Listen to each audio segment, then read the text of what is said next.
يا أيها الذين آمنوا كونوا قوامين بالقسط شهداء لله ولو على أنفسكم أو الوالدين والأقربين إن يكن غنيا أو فقيرا فالله أولى بهما ولا تتبعوا الهوى أن تعدلوا وَإِن تَلْوُوا أَوْ تُعْرِضُوا فَإِنَّ اللَّهَ كَانَ بِمَا تَعْمَلُونَ خَبِيرًا۔ ان آیات کریمہ کا ترجمہ یہ ہے: اے ایمان والو، انصاف قائم کرنے والے بنو، اللہ کی خاطر گواہی دینے والے، چاہے وہ گواہی تمہارے اپنے خلاف پڑتی ہو یا والدین اور قریبی رشتہ داروں کے خلاف۔ وہ شخص جس کے خلاف گواہی دینے کا حکم دیا جا رہا ہے، چاہے امیر ہو یا غریب، اللہ دونوں قسم کے لوگوں کا زیادہ خیر خواہ ہے،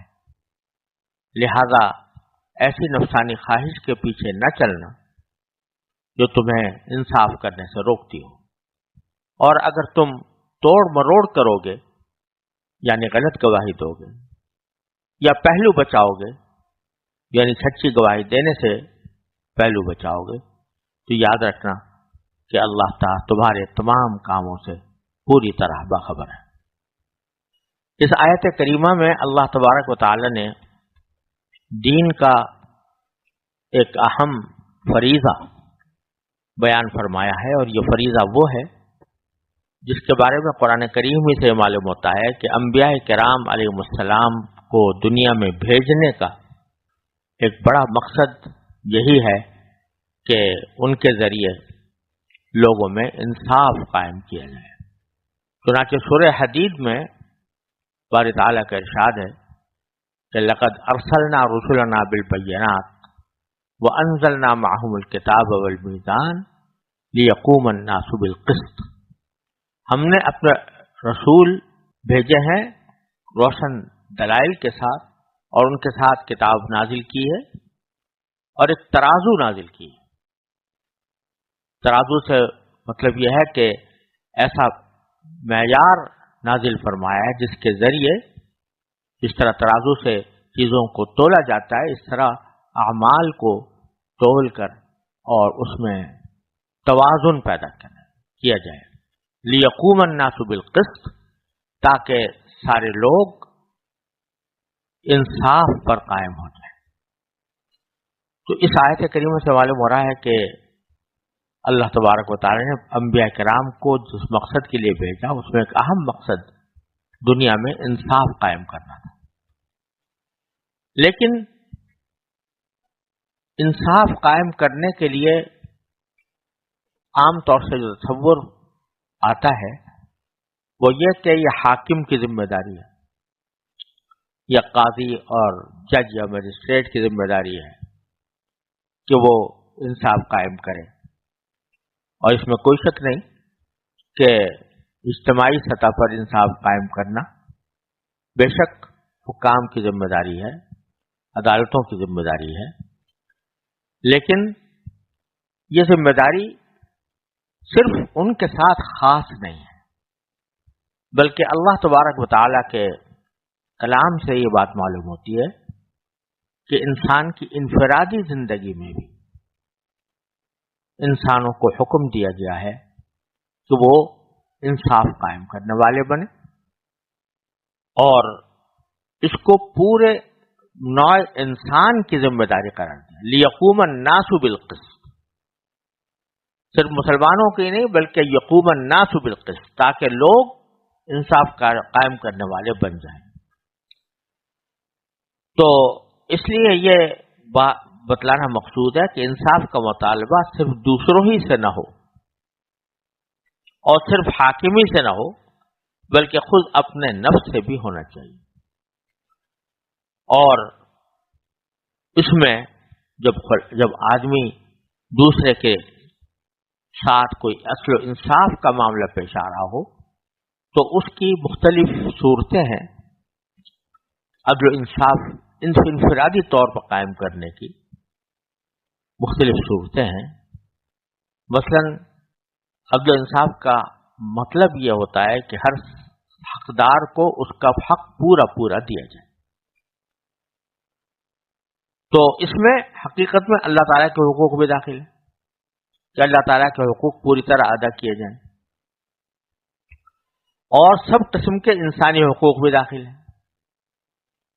اس لیے انصاف قائم کرنے کے مفہوم میں یہ بات بھی داخل ہے کہ کوئی کسی پر ظلم نہ کرے، اور یہ بھی داخل ہے کہ ظالم کو ظلم سے روکا جائے.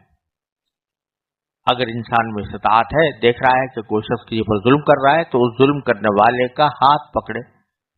اس کو روکے تاکہ مظلوم کی مدد کی جا سکے. یہ بھی انصاف قائم کرنے میں داخل، اور مظلوم کی حمایت کرنا بھی داخل. اور اگر کسی ظالم کو ظلم سے بچانے اور مظلوم کو اس کا حق دلوانے کے لیے ضرورت پیش آئے کہ عدالت میں جا کے گواہی دینی پڑے، تو آدمی اس گواہی سے بھی گریز نہ کرے تاکہ مظلوم کی مدد ہو اور ظالم کو اس کے ظلم سے روکا جائے. یہ معنی ہے کہ کونوا قوامین بالقسط، انصاف قائم کرنے والے بن جاؤ، شہداء للہ، اللہ کی خاطر گواہی دینے والے. تو دو جملے فرمائے، ایک یہ کہ قوامین بالقسط بن جاؤ، عدل انصاف قائم کرنے والے بن جاؤ. اور عدل و انصاف قائم کرنے کے اندر یہ بھی کہا جا سکتا تھا کہ انصاف کرو، عدل کرو، لیکن لفظ جو اللہ تعالیٰ نے استعمال فرمایا وہ قوامین بالقسط، کیونکہ اگر یہ صرف کہا جاتا کہ انصاف کرو تو وہ انصاف کسی ایک قضیے سے متعلق بھی ہو سکتا تھا، کسی ایک قضیے میں انصاف کر لیا، بات ختم ہو گئی. لیکن قوام بالقسط فرما کر اشارہ یہ کر دیا گیا کہ یہ انصاف کا عمل ساری زندگی جاری رہے. انصاف قائم کرنے والے بنو، اس میں قائم کرنے والے میں بھی مبالغے کا صیغہ ہے قوام، یعنی خوب اچھی طرح قائم کرنے والا. اس کا مطلب یہ کہ جب سے انسان ہوش سنبھالتا ہے، بالغ ہوتا ہے، اس وقت سے لے کر مرتے دم تک اسے انصاف کا دامن پکڑے رہنا چاہیے اور کسی وقت بھی انصاف اس سے جدا نہ ہو. دوسرا یہ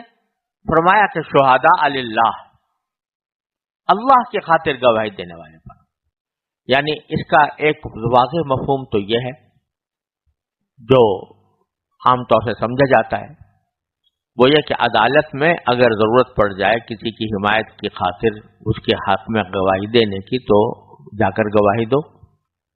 اور قرآن کریم میں حکم بھی ہے لا تکتموا الشہادہ، گواہی کو چھپاؤ نہیں. ومن یکتمھا فإنہ آثم قلبہ، جو گواہی کو چھپائے اس کا دل گنہگار ہے. لیکن ساتھ ہی عدالت کو بھی حکم دیا گیا کہ لا یضار کاتب ولا شہید، کہ جب گواہی دینے کے لیے آئے تو اس کو تکلیف نہ پہنچائیے. بہرحال اس کا ایک مفہوم تو یہ ہے، لیکن دوسرا مفہوم یہ ہے کہ عدالت نہ صحیح، کہیں بات چیت ہو رہی ہے، گفتگو ہو رہی ہے، کسی شخص کا کوئی عمل زیر بحث آیا ہے، کسی شخص کا کوئی کردار زیر بحث آیا ہے، تو آپ اس کو ایک شہادت سمجھو. اس کے حق میں اگر کوئی بات کہہ رہے ہو تو یہ بھی ایک شہادت ہے.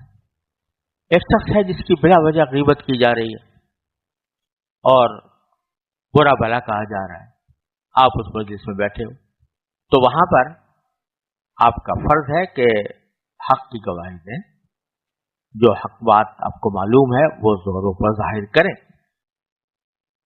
اور اس مظلوم کی مدد کریں جس کے ساتھ ظلم کیا جا رہا ہے. تو یہ شہادت صرف عدالت کے ساتھ خاص نہیں ہے، بلکہ اپنی عام زندگی کے اندر، عام مجلسوں کے اندر بھی ہم اس کے پابند ہیں اللہ تبارک و تعالیٰ کی طرف سے کہ ہم گواہی دیں تو حق کی خاطر، حق کی گواہی دیں اور اللہ کے خاطر دیں. للہ کر کے یہ بتلایا کہ اگر کسی شخص نے کوئی گواہی کسی کے حق میں دی ہے تو اس نے کوئی احسان نہیں کیا، یہ ایک اپنا فریضہ ادا کیا، اور چونکہ احسان نہیں کیا لہذا اس کا احسان جتلانا یا اس کے گواہی دینے کی وجہ سے یہ توقع رکھنا کہ جس کے حق میں میں نے گواہی دی ہے وہ مجھے کوئی مفاد پہنچائے گا، یہ اخلاص کے خلاف ہے، شہادت للہ کے خلاف ہے. اللہ ہی کے لیے گواہی ہو، کسی دنیا مفاد حاصل کرنے کے لیے نہ ہو. ولو علی انفسکم، یہ فرما دیا کہ گواہی بالکل سچی ہونی چاہیے جو حقیقت پر مبنی ہو، چاہے وہ تمہارے اپنے خلاف پڑ رہی ہو. کسی موقع پر اگر عدالت ہو یا غیر عدالت، کوئی ایسی بات کہنے کی نوبت آ گئی، کوئی واقعہ بیان کرنے کی نوبت آ گئی جو آپ نے اپنے آنکھوں سے دیکھا، تو اگر اس کو ظاہر کرتے ہیں تو خود اپنی کوئی کمزوری نمایاں ہوتی ہے. تو محض اس وجہ سے کہ میری کمزوری نمایاں ہوگی میں اس کو گواہی نہ دوں یا میں اس واقعے کو ضرورت کے وقت نہ بتاؤں، یہ شریعت کہتی ہے کہ نہیں، قرآن کہتا ہے کہ نہیں. چاہے گواہی تمہارے خلاف پڑ رہی ہو تو گواہی برحق دو، سچی دو جو حقیقت پر مبنی ہو. اول والدین والاقربین، یا وہ گواہی والدین کے خلاف پڑ رہی ہو یا رشتہ داروں کے خلاف پڑ رہی ہو، لیکن تمہیں گواہی دینی چاہیے، حق کی گواہی دینی چاہیے، اور اس سے پہلے توہین نہ کرنا چاہیے، کیونکہ اللہ تعالیٰ نے تمہارے اوپر ذمہ داری عائد کی ہے کہ تم قوام بالقسط بنو، انصاف کا پرچم بلند کرنے والے بنو، انصاف کا حامل بنو. پھر ایک عجیب طریقے سے اللہ تبارک و تعالیٰ نے یہ بات فرمائی ہے کہ تم جن لوگوں کی وجہ سے، جن لوگوں کی خیرخواہی سمجھ کر یا ان پر ترس کھا کر تم کوئی غلط گواہی دے رہے ہو کہ بھئی یہ میرا بھائی ہے اور بیچارہ فقیر ہے اور اس کے پاس پیسے نہیں، تو دوسرے نے اس کے اوپر قرضے کا دعویٰ دائر کر رکھا، آپ کو پتا ہے، آپ گواہ ہیں اس میں. آپ گواہی اس لیے نہیں دیتے کہ میرا بھائی اگر میں گواہی دوں گا قرضہ اس کے ذمہ لازم ہو جائے گا اور میں گواہی دے کر اس کی مشکلات میں اضافہ کروں گا. تو بظاہر نیت تو ٹھیک لگ رہی ہے کہ اپنے فقیر بھائی کی مدد کرنی ہے اور اس کو مشکلات سے بچانا ہے، لیکن اسی کی غرض سے غلط گواہی دے رہے ہیں. تو اللہ تعالیٰ فرما رہے ہیں کہ بندہ خدا، یہ بھائی جو جس کو تم فقیر سمجھ کر اس کو ترس کھا رہے ہو، اس کے وجہ سے غلط گواہی دے رہے ہو، اللہ تعالیٰ اس کے زیادہ قریب ہے. تم زیادہ بہتر سمجھتے ہو اس کی مصلحت یا اللہ تعالیٰ زیادہ بہتر سمجھتے ہو؟ تم زیادہ قریب ہو اس کے یا اللہ زیادہ قریب ہے؟ تو اللہ تبارک و تعالیٰ قریب ہے. اگر وہ واقعی مستحق ہے، غریب ہے، فقیر ہے، اللہ تعالیٰ کے اوپر اس کو چھوڑو، اللہ تعالیٰ اس کی قربت اور فقر کا مداوع کرنے کے لیے کافی ہے. تم جھوٹی گواہی دے کر اس کی مدد کرنے سے گریز کرو. اسی طرح اگر وہ مالدار ہے آدمی، اور تم مالدار ہونے کی وجہ سے یہ سمجھتے ہو کہ اس کی مروت میری کا تقاضا یہ ہے کہ میں اس کے حق میں گواہی دے دوں یا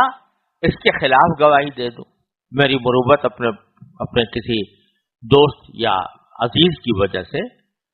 مجھے اس مالدار کے خلاف گواہی دے دینی چاہیے. تو اللہ تبارک و تعالیٰ فرماتے ہیں کہ وہ شخص جس کے خلاف تم گواہی دے رہے ہو، وہ چاہے غنی ہو یا فقیر ہو، تو اللہ اولا بہما، اللہ تبارک و تعالیٰ ان کا زیادہ خیر خواہ ہے، ان کے زیادہ قریب ہے، یعنی ان کا زیادہ خیر خواہ ہے تمہارے مقابلے میں. تو اس لیے یہ خیال دل سے نکال دو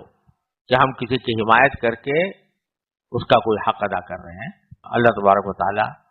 ان کے زیادہ حقدار ہے، ان کی خیر خواہی کر رہے ہیں. اور پھر خاص طور پر فرمایا وَلَا تَتَّبِعُوا الْهَوَىٰ أَن تَعْدِلُوا، لہذا ایسی نفسانی خواہش کے پیچھے نہ چلنا جو تمہیں انصاف کرنے سے روکتی ہو۔ انصاف کرنے سے جو رکاوٹ پیدا ہوتی ہے وہ در حقیقت پیدا ہوتی ہے اسی طرح کہ اس میں انسان کوئی نفسانی خواہش کا شکار بن جاتا ہے کہ اگر میں یہ گواہی دوں گا تو میری فلاں خواہش پوری نہیں ہو سکے گی۔ تو جب آدمی نفسانی خواہشات کی وجہ چل رہا ہوتا ہے تو جس طرح وہ اس کو ہر گناہ پر آمادہ کر سکتی ہیں، اسی طرح گواہی غلط دینے کے اوپر بھی آمادہ کر سکتی ہے۔ تو سمجھ لو کہ انصاف سے روکنے والی نفسانی خواہش کی پیروی ہرگز نہ کر۔ وَإِن تَلْوُوا أَوْ تُعْرِضُوا، اور اگر تم توڑ مروڑ کرو گے، باتوں کو توڑ مروڑ کریے بجائے اس کے کہ کھلم کھلا جھوٹی گواہی دیں، اس سے ذرا دل پریشان ہو رہا ہے اور دل نہیں مان رہا کہ میں جھوٹی گواہی کی کھلم کھلا دوں، تو بعض اوقات توڑ موڑ کر ایسی بات کہہ دی کہ جس کا تاثر جو ہے وہ دوسرے کے اوپر وہی پڑا جو جھوٹی گواہی کا پڑنا چاہیے تھا، اگرچہ الفاظ اس کے اوپر صریح نہیں تھے۔ تو ایسا توڑ موڑ کر کے بات بھی نہ کرو۔ اور تعرضوا کہ مانا پہلو بچاؤ، کہ جب تمہیں گواہی دینے کے لیے بلایا جا رہا ہے تو اس وقت میں تم پہلو بچا کر نکل جاؤ، اس خیال سے کہ اگر میں گواہی دوں گا تو میرے کسی دوست کسی عزیز کو نقصان پہنچ جائے گا۔ تو اگر یہ پہلو بچاؤ تو یہ بھی غلط بات، دونوں باتیں غلط ہیں، توڑ موڑ کرنا بھی اور پہلو بچانا بھی۔ اور فرما دیا فَإِنَّ اللَّهَ كَانَ بِمَا تَعْمَلُونَ خَبِيرًا، اللہ تعالیٰ تمہارے ہر عمل سے باخبر ہے، لہذا اگر تم توڑ موڑ کر کے کہیں دھوکہ دے بھی گئے تو ہو سکتا ہے وہاں تم بچ جاؤ، لیکن اللہ تبارک و تعالیٰ جو ہر عمل کو خوب دیکھتا ہے اور جانتا ہے، باخبر ہے، وہ سب دیکھ رہا ہے اور تم اس کی ناراضگی سے یا اس کے دیے ہوئی سزا سے بچ نہیں سکو گے۔ یا ایھا الذین آمنوا باللہ ورسولہ والکتاب الذی نزل علی رسولہ والکتاب الذی انزل من قبل ومن یکفر باللہ وملائکتہ وکتبہ ورسلہ والیوم الآخر فقد ضل ضلالا بعیدا۔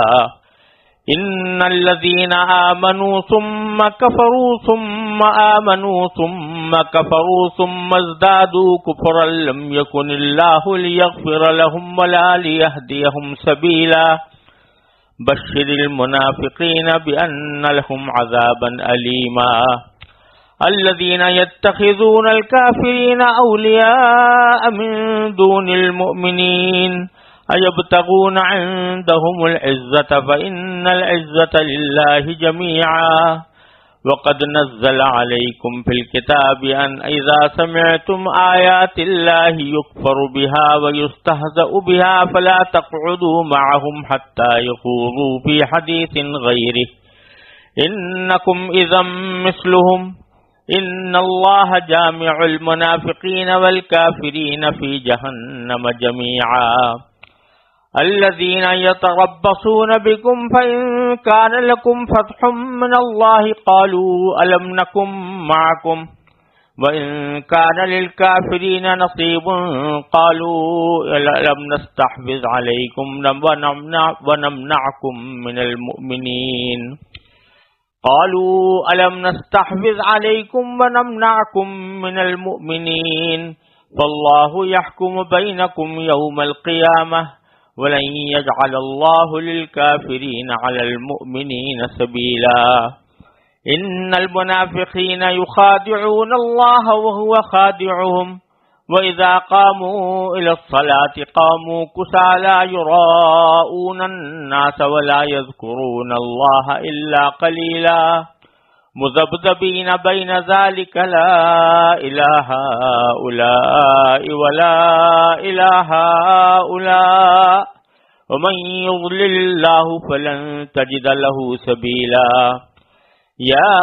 أيها الذين آمنوا لا تتخذوا الكافرين أولياء من دون المؤمنين أتريدون أن تجعلوا لله عليكم سلطانا مبينا إن المنافقين في الدرك الأسفل من النار ولن تجد لهم نصيرا إلا الذين تابوا وأصلحوا واعتصموا بالله وأخلصوا دينهم لله فأولئك مع المؤمنين وسوف يؤتي الله المؤمنين أجرا عظيما ما يفعل الله بعذابكم إن شكرتم وآمنتم وكان الله شاكرا عليما۔ ان آیات کریمہ کا ترجمہ یہ ہے، اے ایمان والو، اللہ پر ایمان رکھو اور اس کے رسول پر اور اس کتاب پر جو اللہ نے اپنے رسول پر اتاری ہے، اور ہر اس کتاب پر جو اس نے پہلے اتاری تھی۔ اور جو شخص اللہ کا، اس کے فرشتوں کا،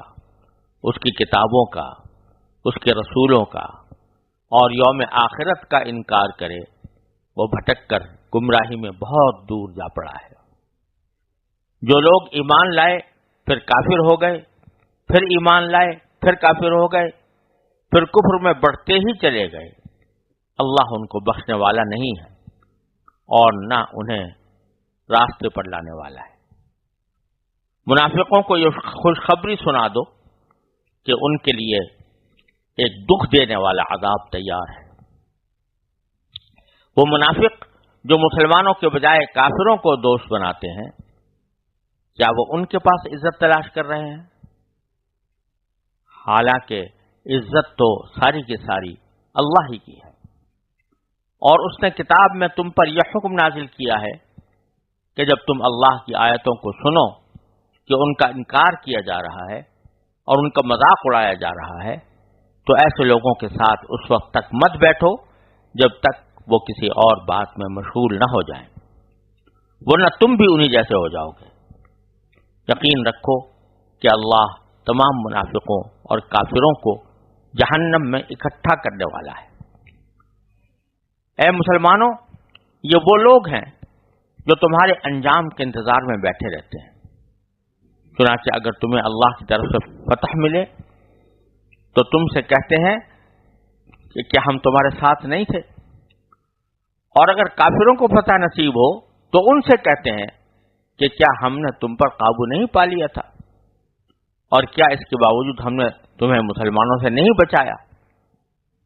بس اب تو اللہ ہی قیامت کے دن تمہارے اور ان کے درمیان فیصلہ کرے گا، اور اللہ کافروں کے لیے مسلمانوں پر غالب آنے کا ہرگز کوئی راستہ نہیں رکھے گا۔ یہ منافق اللہ کے ساتھ دھوکہ بازی کرتے ہیں، حالانکہ اللہ نے انہیں دھوکے میں ڈال رکھا ہے، اور جب یہ لوگ نماز کے لیے کھڑے ہوتے ہیں تو کس مساتے ہوئے کھڑے ہوتے ہیں، لوگوں کے سامنے دکھاوا کرتے ہیں اور اللہ کو تھوڑا ہی یاد کرتے ہیں۔ یہ کفر و ایمان کے درمیان ڈاما ڈول ہیں، نہ پورے طور ان کی طرف ہیں نہ ان کی طرف، اور جسے اللہ گمراہی میں ڈال دے تمہیں اس کے لیے ہدایت پر آنے کا کوئی راستہ ہرگز نہیں مل سکتا۔ اے ایمان والو، مسلمانوں کو چھوڑ کر کافروں کو دوست مت بناؤ۔ کیا تم یہ چاہتے ہو کہ اللہ کے پاس اپنے خلاف، یعنی اپنے مستحق عذاب ہونے کی ایک کھلی کھلی وجہ پیدا کر دو؟ یقین جانو کہ منافقین جہنم کے سب سے نچلے طبقے میں ہوں گے، اور ان کے لیے تم کوئی مددگار نہیں پاؤ گے۔ البتہ جو لوگ توبہ کر لیں گے، اپنی اصلاح کر لیں گے، اللہ کا سہارا مضبوطی سے تھام لیں گے اور اپنے دین کو خالص اللہ کے لیے بنا لیں گے، تو ایسے لوگ مومنوں کے ساتھ شامل ہو جائیں گے، اور اللہ مومنوں کو ضرور اجر عظیم عطا کرے گا۔ اگر تم شکر گزار بنو اور ایمان لے آؤ تو اللہ تمہیں عذاب دے کر آخر کیا کرے گا؟ اللہ بڑا قدردان ہے اور سب کے حالات کا پوری طرح علم رکھتا ہے۔ یہ آیات عقیدے کی درستگی کے لیے اور اس کے ضروری لوازم کو بیان کرنے کے لیے آئی ہیں۔ اس سے پہلے کچھ جزوی احکام کا ذکر تھا، اور یہ کہا گیا تھا، اس آیات سے ذرا پہلے کہا گیا تھا کہ تم انصاف قائم کرنے والے بن جاؤ. تو اس کا ظاہری مفہوم تو یہی تھا کہ دنیا کے اندر جب کوئی شخص کسی کے درمیان فیصلہ کرے تو انصاف کرے، کسی کے ساتھ معاملہ کرے تو انصاف کرے. لیکن سب سے بڑا انصاف تو اپنے مالک اور خالق کے ساتھ ہے. وہ یہ کہ اگر تم ایمان لے آئے ہو، کم از کم تم نے کلمہ پڑھ لیا ہے اور کلمہ پڑھ کر تم مومنین کی صف میں شمار ہونے لگے ہو، تو پھر اس کلمے کے ساتھ بھی تو انصاف کرو، اس اللہ کے ساتھ بھی تو انصاف کرو. تو اس کا طریقہ یہ ہے کہ ایمان حقیقی ہو تمہارا اور اس میں کہیں نفاق کی آمیزش نہ ہو، اس میں اللہ تبارک و تعالیٰ کی نافرمانی کی آمیزش نہ ہو. تو اس لیے اللہ تعالیٰ نے فوراً یہ بات فرمائی عدل و انصاف کے قیام کے فوراً بعد، یا ایھا الذین آمنوا آمنوا باللہ. یہ عجیب انداز کلام ہے کہ ایک طرف یہ کہا جا رہا ہے کہ اے ایمان والو، اے وہ لوگوں جو ایمان لائے ہو، تو گیا ایک طرف اعتراف کیا جا رہا ہے کہ وہ ایمان لے آئے ہیں، لیکن پھر کہا جا رہا ہے ایمان لے آؤ. تو بظاہر یہ عجیب بات ہے کہ ایک طرف ان کے ایمان کا اعتراف ہے، دوسری طرف ان کو دعوت ہے کہ ایمان لاؤ. تو مطلب اس کا یہ ہے کہ ایمان جو لائے ہو ظاہری طور پر یا اجمالی طور پر تم ایمان تو لے آئے ہو، لیکن اب اس کو حقیقت پہ تبدیل کرنے کے لیے اور اس کو اپنے باطن میں رچانے اور بسانے کے لیے تمہارے لیے ضروری ہے کہ اس ایمان کا پورا مطلب سمجھو اور اس کو مطلب سمجھ کر اس اپنے مالک کے ساتھ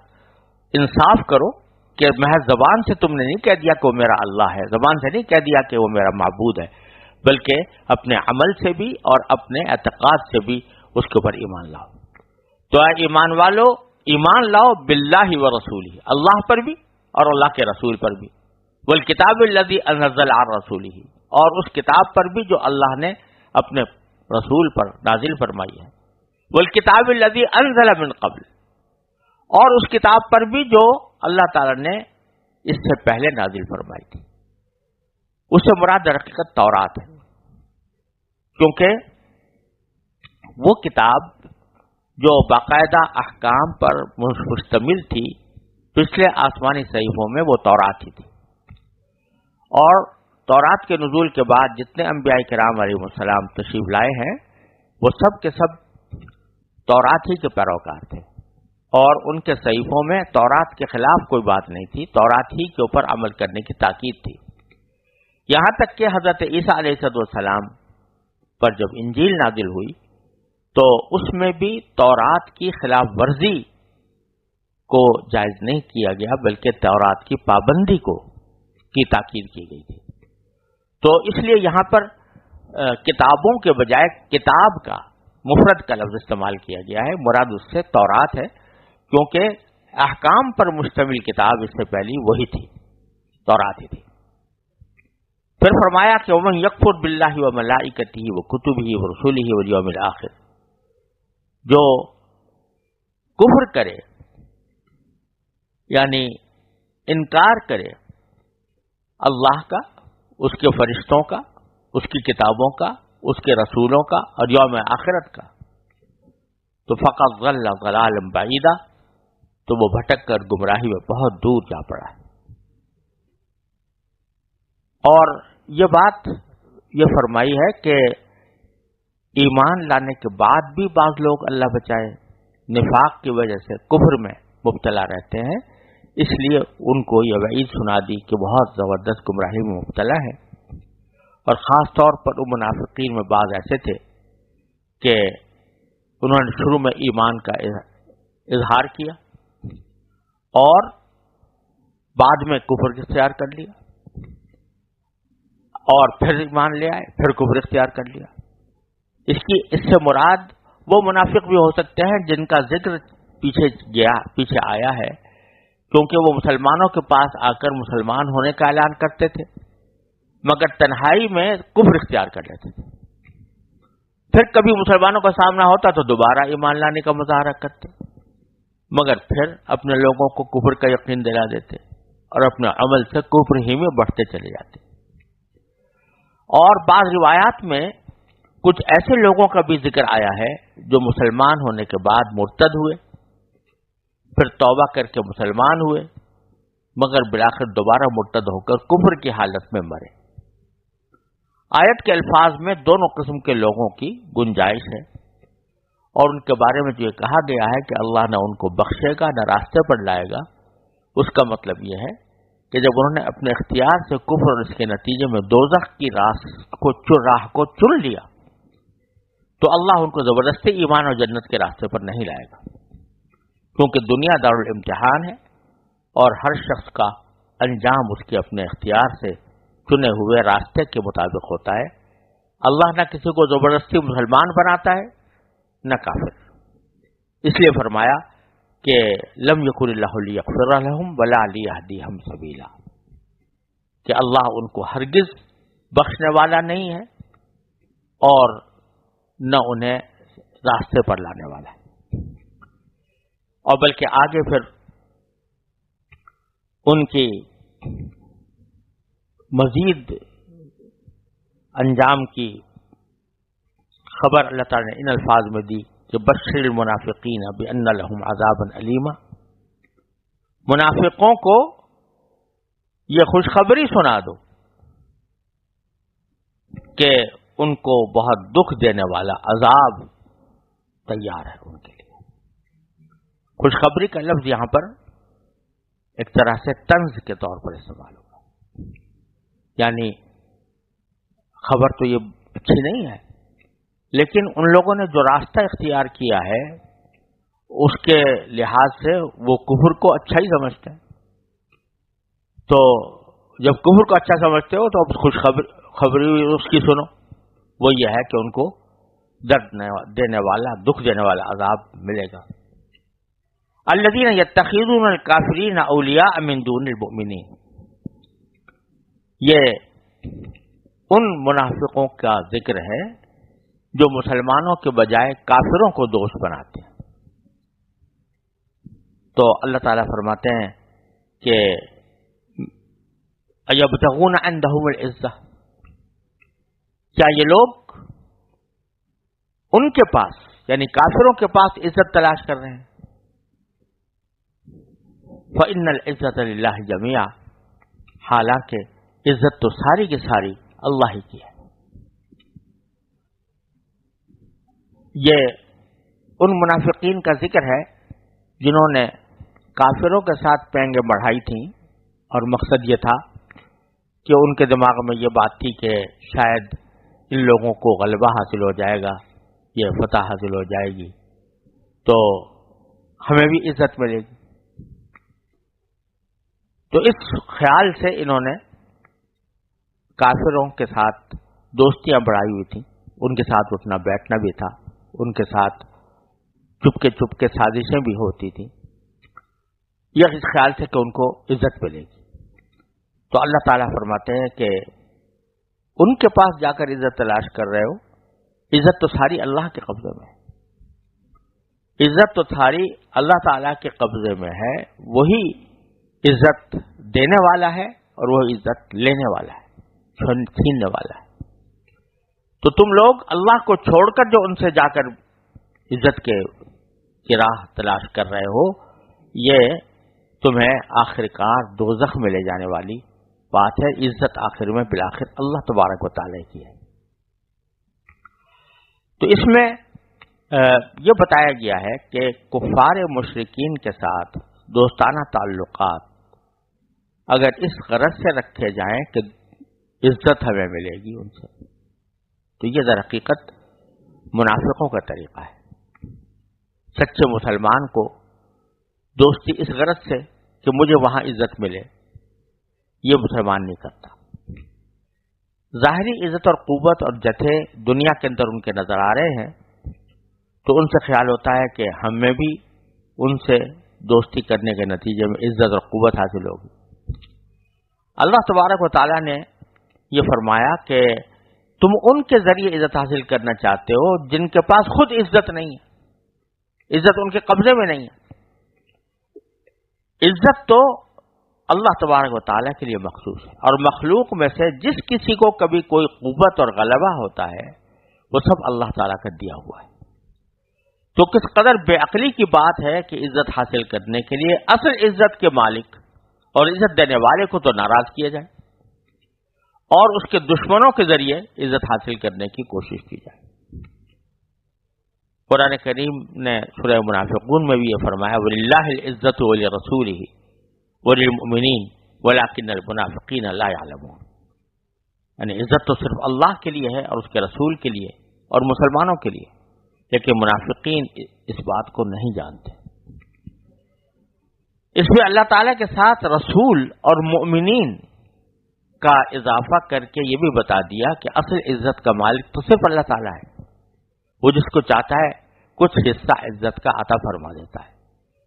اور اللہ تعالیٰ کے رسول اور ان پر ایمان لانے والے چونکہ اس کے نزدیک محبوب اور مقبول ہیں، اس لیے ان کو بھی عزت اور غلبہ دیا جاتا ہے۔ کفار و مشرکین کو خود ہی عزت نصیب نہیں، ان کے تعلق سے کسی دوسرے کو کیا عزت مل سکتی ہے؟ حضرت فاروق اعظم رضی اللہ تعالیٰ عنہ کا ایک جملہ حضرت امام جساس رحمۃ اللہ علیہ نے نقل کیا ہے کہ من اعتز بالعبید اذلہ اللہ، یعنی جو شخص مخلوقات اور بندوں کے ذریعے عزت حاصل کرنا چاہے اللہ تعالیٰ اس کو ذلیل کر دیتے۔ تو حضرت فاروق اعظم رضی اللہ تعالیٰ عنہ نے ملک شام کے جو ان کے گورنر تھے ان کے ساتھ گفتگو میں یہ بات فرمائی، یعنی حضرت ابو عبیدہ بن جراح رضی اللہ تعالیٰ عنہ سے کہ کنتم اقل الناس واذل الناس، تم تعداد میں سب سے کم تھے، سب سے زیادہ کمزور تھے، وَأَعْزَّكُمُ اللَّهُ بِالْإِسْلَامِ، اللہ نے تمہیں محض اسلام کی وجہ سے عزت اور شوکت عطا فرمائی۔ مہما تطلب العزت بغیرہ یذلکم اللہ،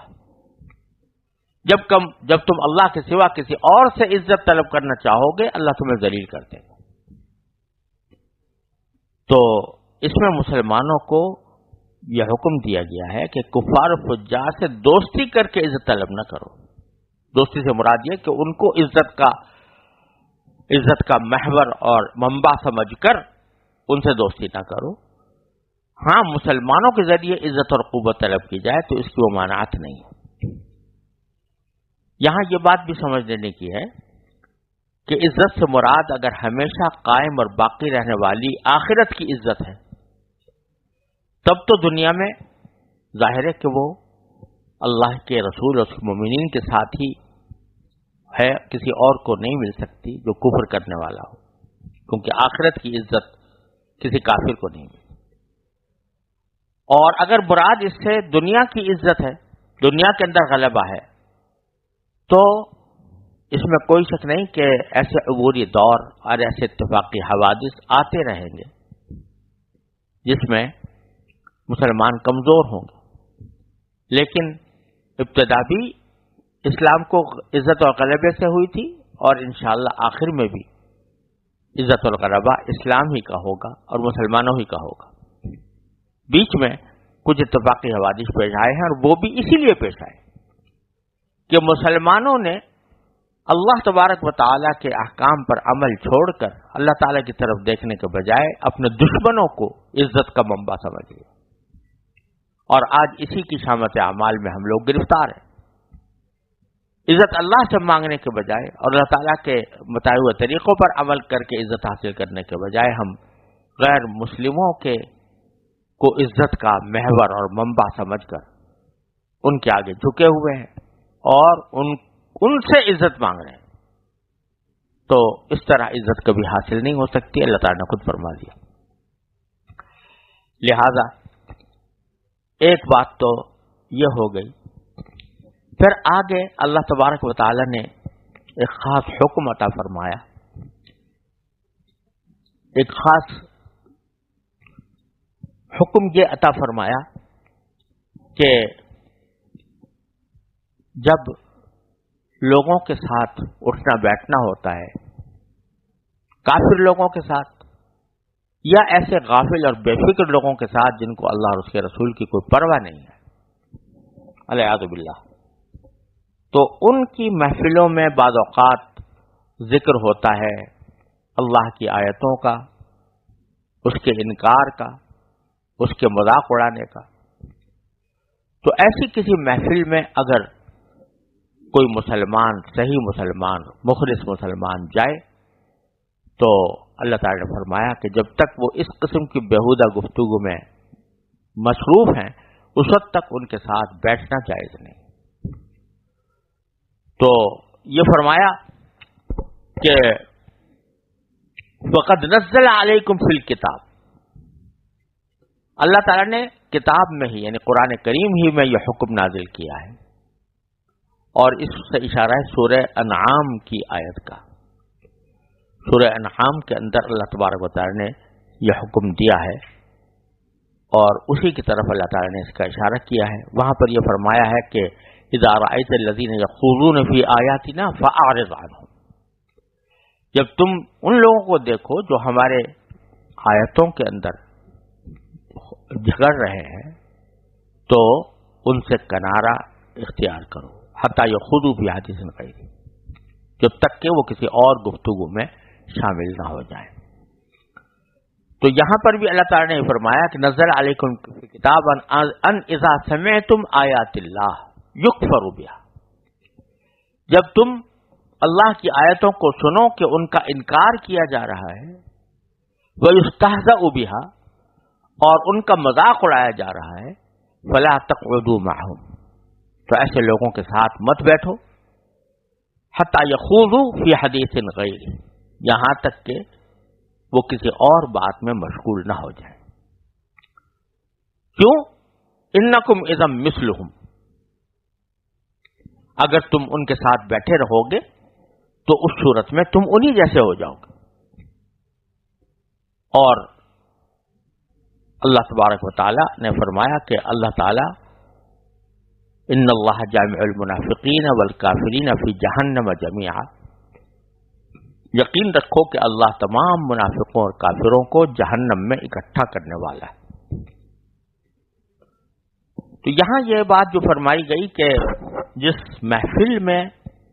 اللہ تعالیٰ کی آیات کا انکار یا اس کا استہزاء ہو رہا ہو اس محفل میں بیٹھنا جائز نہیں ہے۔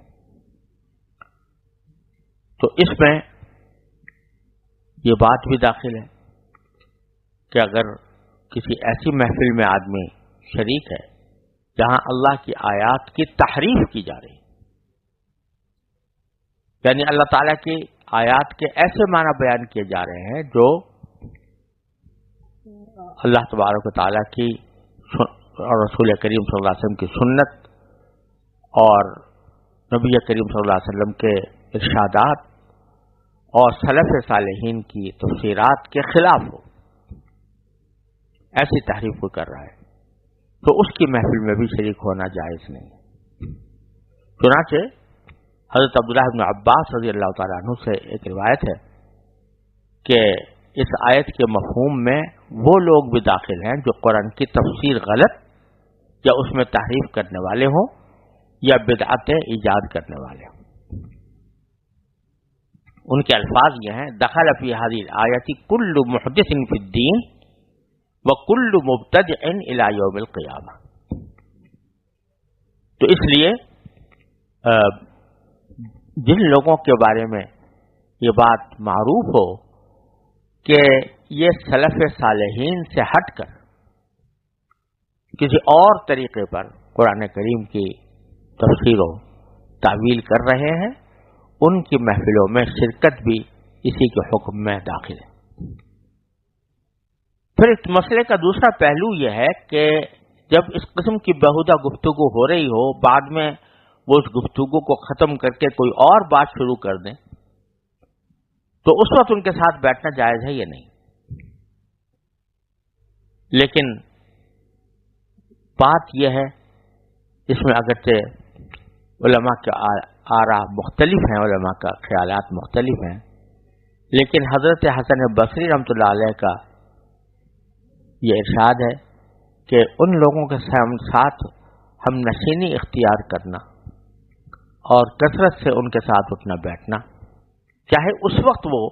کوئی توہین اور استہزاء کی بات نہ کر رہے ہوں، یہ مناسب نہیں۔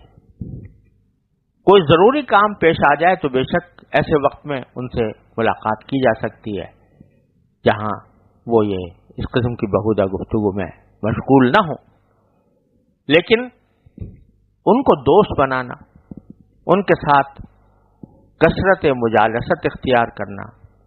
کثرت سے ان کے ساتھ اٹھنا بیٹھنا، یہ بری صحبت کا ایک انداز ہے اور جو ہمیشہ کے لیے انسان کے لیے مضر ہوتی ہے۔ اسی آیت سے یہ بات بھی معلوم ہوئی کہ اصل میں اگر کسی مجلس میں کسی برائی کا ارتکاب ہو رہا ہے تو رسول کریم صلی اللہ علیہ وسلم نے اس کے 3 درجات بیان فرمائے ہیں۔ ایک درجہ یہ کہ اس کو قوت سے روک دو، دوسرا درجہ یہ کہ زبان سے روکو، اور تیسرا درجہ یہ کہ اس کو برا سمجھو۔ تو جہاں تک روکنے کی قدرت کا تعلق ہے، اس کا تعلق عام طور سے صاحب اقتدار کے، جس کا اقتدار ہے اس کی اپنی مجلس ہے، وہ صدر مجلس ہے، اور کوئی شخص اس قسم کی بات کر رہا ہے تو اس کو زبردستی روکنا ضرور، اس کو خاموش کر دینا ضرور۔ لیکن اگر کوئی صاحب اقتدار نہیں ہے اور کسی کو گفتگو سے روک نہیں سکتا تو کم از کم زبان سے اس کی مذمت اور اس کی تردید کرے، اور اگر وہ بھی نہیں کر سکتا تو یہ تیسرا درجہ قرآن کریم میں بیان فرمایا کہ وَلَا تَقْعُدُوا مَعَهُمْ، ان کے ساتھ بیٹھو نہیں جس سے ان کی تائید ہو۔ آگے اللہ تبارک و تعالی نے فرمایا ان منافقین کا ذکر کرتے ہوئے کہ منافقین کو کافروں کے ساتھ جمع کریں گے، ان کا ایک نفاق کا ایک راستہ، انہوں نے انفاق کا ایک طریقہ، انفاق کی ایک صورت انہوں نے یہ اختیار کی ہوئی ہے کہ الذین یتربصون بکم، اے مسلمانوں یہ وہ لوگ ہیں جو تمہارے انجام کے انتظار میں بیٹھے رہتے ہیں۔ وَإِن كَانَ لَكُمْ فَتْحٌ مِّنَ اللَّهِ، اگر اللہ کی طرف سے تمہیں فتح ملے، قالوا أَلَمْ نَكُن مَّعَكُمْ، تو تمہارے پاس آ کر کہتے ہیں کہ ہم بھی تو تمہارے ساتھ تھے، کیا ہم تمہارے ساتھ نہیں تھے؟ مطلب یہ کہ فتح ہوئی ہے، تمہارے غنیمت ملا ہے، تو اس کی تقسیم جب کریں تو ہمیں بھی شامل کریں کیونکہ ہم آپ کے ساتھ۔ وَإِن كَانَ لِلْكَافِرِينَ نَصِيبٌ، اور اگر کبھی کافروں کو کوئی حصہ مل گیا فتح کا، یعنی ان کو کامیابی نصیب ہو گئی، تو قالو، تو ان کے پاس جا کر کہتے ہیں کہ الم نستحوذ علیکم،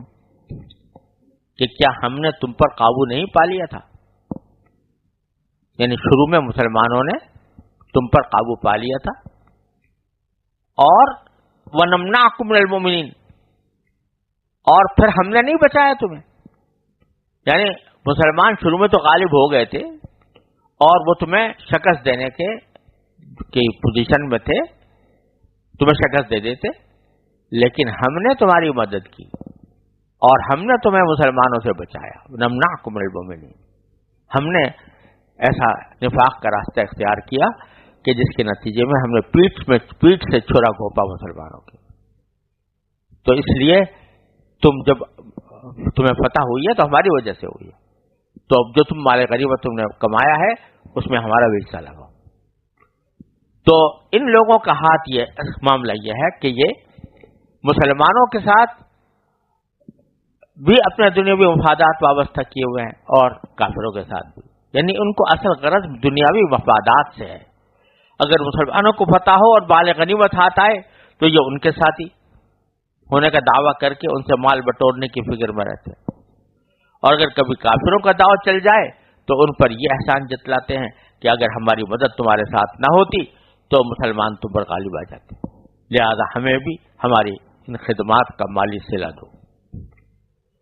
تو اللہ تعالیٰ فرمایا فاللہ یحکم بینکم، تم نے تو یہ حرکتیں کر رکھی ہیں، آخری فیصلہ تمہارے درمیان اللہ ہی کرے گا قیامت کے دن۔ اور وَلَن يَجْعَلَ اللَّهُ لِلْكَافِرِينَ عَلَى الْمُؤْمِنِينَ سَبِيلًا، اور اللہ کافروں کے لیے مسلمانوں پر غالب آنے کا ہرگز کوئی راستہ نہیں رکھے گا۔ اس کے معنی یہ تو واضح ہے ہی کہ آخرت میں غلبہ ان کافروں پر مسلمانوں ہی کا ہوگا۔ اور دوسرا یہ کہ اللہ تبارک و تعالی نے دنیا کے اندر بھی، یہ خطاب صحابہ کرام سے ہے، تو صحابہ کرام کو اللہ تعالی نے غلبہ عطا فرمایا، باوجود کافروں کی سازشوں کے، باوجود منافقین کی منافقت کے، اللہ تبارک و تعالی نے بالآخر غلبہ نبی کریم صلی اللہ علیہ وسلم اور صحابہ کرام کو عطا فرمایا۔ اور آئندہ کے لیے بھی اللہ تعالی نے وعدہ کیا، انتم الاعلون ان کنتم مؤمنین، اگر تم صحیح معنی میں مسلمان ہو، ایمان کا صحیح راستہ اختیار کرو تو تم ہی سربلند رہو گے۔ اگر کوئی آدمی ایمان سے ہٹ کے، تقاضوں سے ہٹ کر مغلوب ہو جائے تو اس کے منافی نہیں ہے۔ پھر اللہ تعالیٰ نے فرمایا کہ ان المنافقین یخادعون اللہ، منافقین جو ہیں وہ اللہ کو دھوکہ دینا چاہتے ہیں، وہو خادعهم، اللہ ان کو دھوکہ دیتا ہے،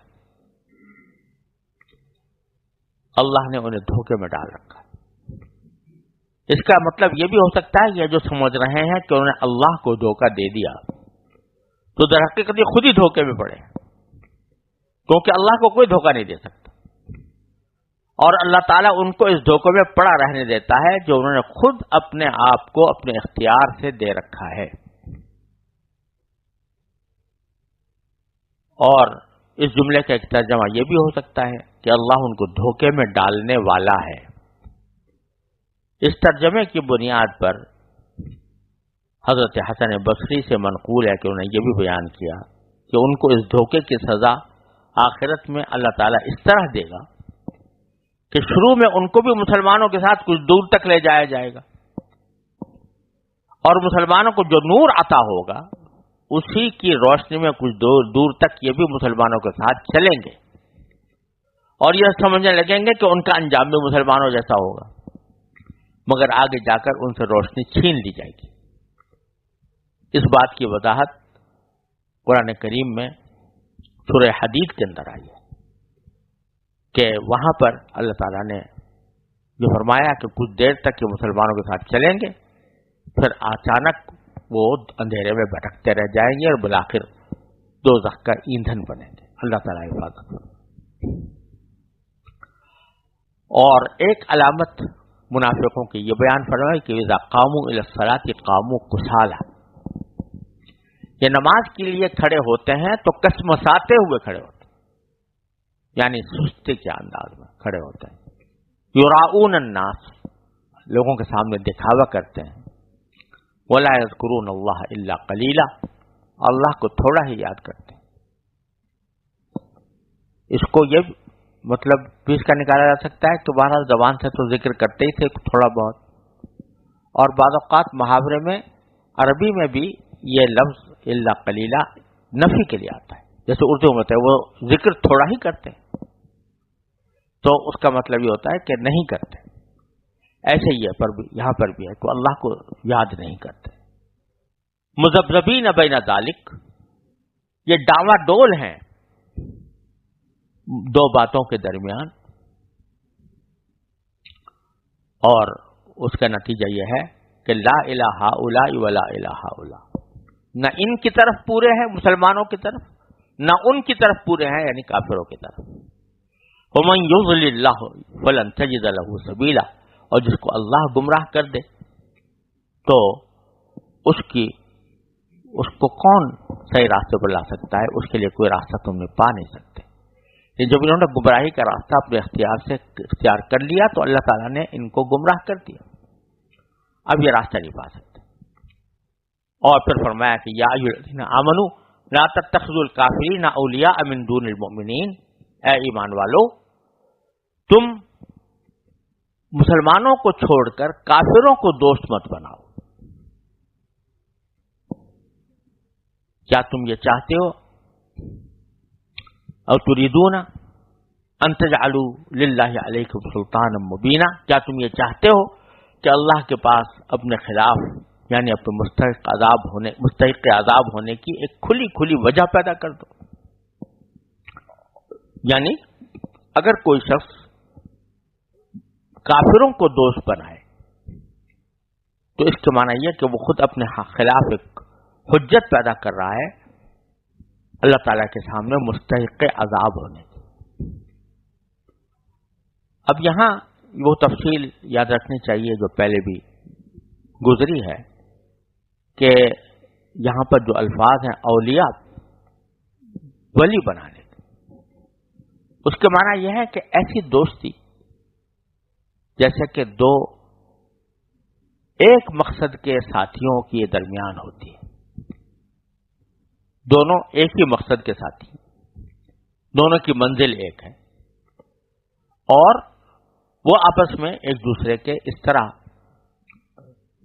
ساتھی بن گئے ہیں، دوست بن گئے ہیں کہ ایک کا نفع دوسرے کا نفع، ایک کا نقصان دوسرے کا نقصان۔ اس قسم کی دوستی ہے جس کو منع کیا گیا ہے۔ لیکن ایک درجہ ہے ہمدردی کا، غمخواری کا، پیچھے گزر چکا ہے کہ اس کی اللہ تعالیٰ نے ممانعت نہیں فرمائی۔ غیر مسلموں کے ساتھ بھی ہمدردی کا معاملہ کرنا، انسانی ہمدردی کا معاملہ کرنا یا غمخواری کا معاملہ کرنا، یہ نہ صرف جائز ہے بلکہ مستحسن ہے۔ لا ينهاكم الله عن الذين لم يقاتلوكم في الدين ولم يخرجوكم من ديارهم ان تبروهم وتقسطوا اليهم ان الله يحب المقسطين۔ یہاں پر اللہ تعالیٰ نے واضح طور پر فرمایا کہ تم ان کے ساتھ یہ معاملات کر سکتے ہو۔ تو ایک درجہ ہے معاملات کرنے کا، بیع و شراء کے معاملات، معاہدات، صلح کے معاہدات، یہ بھی کیے جا سکتے ہیں۔ دونوں مل کر کسی ظلم کے خلاف اکٹھے ہو کر اس ظلم کا مقابلہ کریں، یہ بھی ہو سکتا ہے، جیسا حلف الفضول میں نبی کریم صلی اللہ علیہ وسلم نے غیر مسلم کے ساتھ معاہدہ کیا، تو یہ بھی ہو سکتا ہے۔ نیز یہ بھی ہو سکتا ہے کہ ان کے ساتھ مواسات ہو،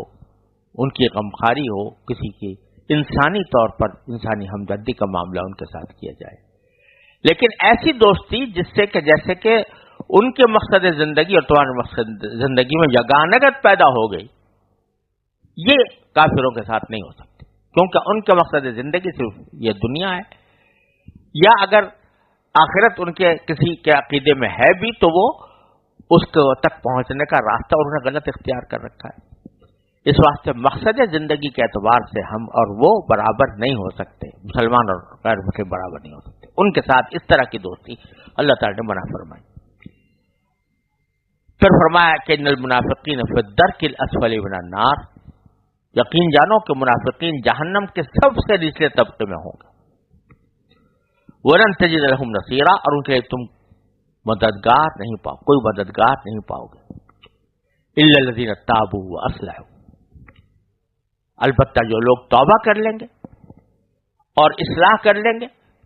وَاعْتَصَمُوا بِاللَّهِ، اللہ کا سہارا لے لیں گے، وَأَخْلَصُوا دِينَهُمْ لِلَّهِ، اور اپنے دین کو خالص اللہ کے لیے بنا لیں گے، تو فَأُولَئِكَ مَعَ الْمُؤْمِنِينَ، تو ایسے لوگ مومنوں کے ساتھی ہوں گے، وَسَوْفَ يُؤْتِ اللَّهُ الْمُؤْمِنِينَ أَجْرًا عَظِيمًا، اور اللہ تمام مومنوں کو، جن میں یہ بھی داخل ہیں جو ایمان لے آئے اور صحیح سچے مسلمان بن گئے، ان سب کے لیے اللہ تعالیٰ ان سب کو اجر عظیم عطا فرمائے گا۔ پھر آخر میں اللہ تعالیٰ نے بڑے پیار کے ساتھ فرمایا تمام انسانیت کو خطاب کرتے ہوئے کہ ما یفعل اللہ بعذابکم، اللہ تمہیں عذاب دے کر کیا کرے گا، ان شکرتم وآمنتم، اگر تم اللہ کے شکر گزار بنو اور ایمان لاؤ تو تمہیں عذاب دے کر کیا کرے گا؟ یعنی اللہ تعالیٰ کو تمہیں عذاب دے کر کوئی خوشی نہیں ہوتی، اس کو کوئی مزہ نہیں آتا، اس کے وہ تمہارے ثواب عذاب سے بے نیاز ہے، لیکن تم خود ایسی حرکتیں کرتے ہو کہ جس کے نتیجے میں اللہ تعالیٰ عدل و انصاف کے تحت تمہیں سزا بھی دیتا ہے۔ تو اللہ تعالیٰ کیا کرے گا تم کو عذاب دے کر، ان شکرتم وآمنتم، اگر تم شکر گزار بنو اور ایمان لاؤ وکان اللہ شاکرا علیما، اور اللہ بڑا قدردان اور بہت جاننے والا ہے۔